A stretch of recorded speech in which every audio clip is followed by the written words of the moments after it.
मित्रांनो, कोकणात जाताय जरा बघा. इंदापूर पासून पूर्ण जाम लागलेला आहे. इंदापूर पासून फुल जाम आहे.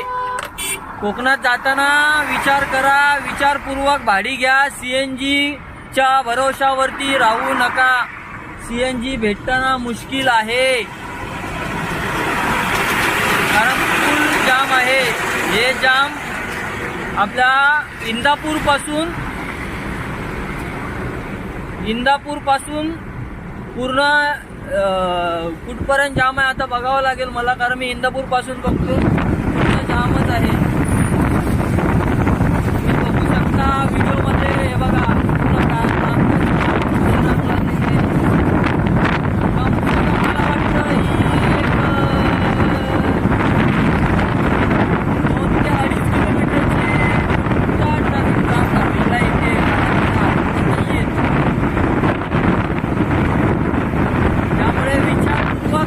पिकअप वगैरे घ्या, आणि जरी घेतला तरी कमी रेट मध्ये कोणी जाऊ नका.